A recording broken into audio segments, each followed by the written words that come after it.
22, I looked successful. Nice clothes, new phone, weekend trips, food deliveries almost every night. But behind all of that, I had less than $300 in my bank account. One day, I checked my balance while buying a $7 iced coffee and realized something terrifying. If I lost my job, I would survive for maybe 2 weeks. That moment changed everything.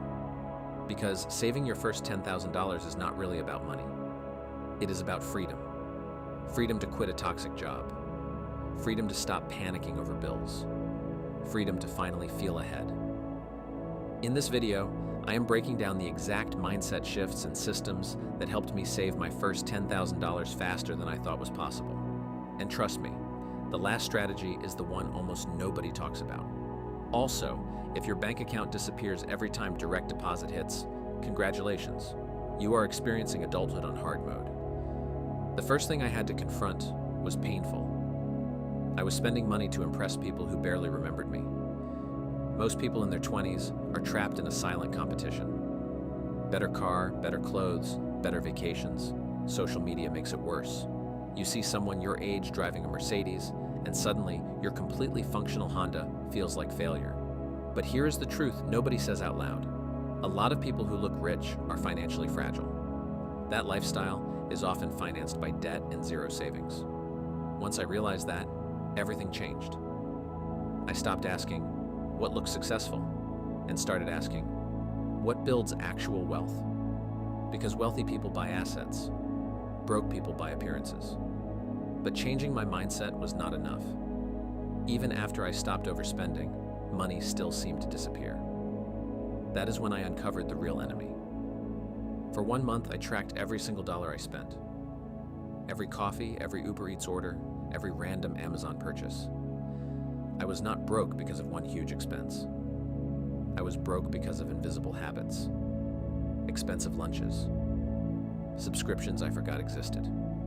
Impulse purchases when I was stressed or bored.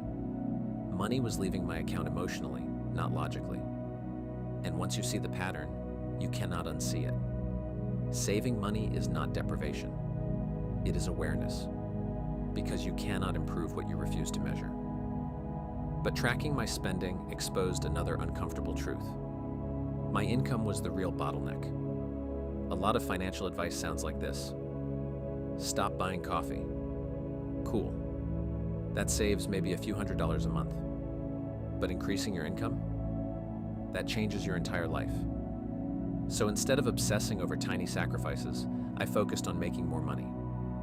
I picked up freelance work, learned valuable skills online, worked weekends temporarily, and spent nights improving instead of endlessly scrolling TikTok. I did not need to become rich overnight. I just needed momentum. An extra $500 invested wisely is life-changing in your 20s, because your greatest financial advantage right now is not money, which is ironic because most people spend that time arguing online.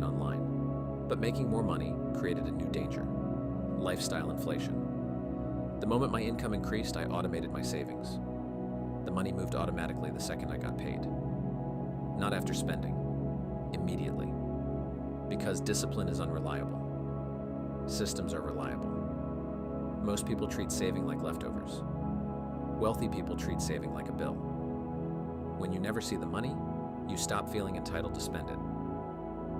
That single system removed thousands of bad decisions from my life. Eventually, my savings crossed $1,000, then $3,000, then $5,000, and finally, 5 figures. But reaching $10,000 created an unexpected feeling nobody prepared me for. When I finally saved my first $10,000, my life did not suddenly become glamorous. I still drove the same car and still budgeted carefully. But internally, everything changed. For the first time in my life, I felt secure. I stopped panicking over small emergencies, stopped feeling trapped at work, and stopped making desperate financial decisions. Because money does not just buy things, it buys breathing room. And that is when I understood something powerful. The goal was never the number. The goal was becoming the kind of person capable of reaching it. Someone patient, disciplined, intentional. Because wealth is built long before it shows up in your bank account. Most people will spend their entire 20s increasing their lifestyle without increasing their financial security. Your future self is depending on the decisions you make right now. And once I hit my first $10,000, I discovered something even more powerful than saving money.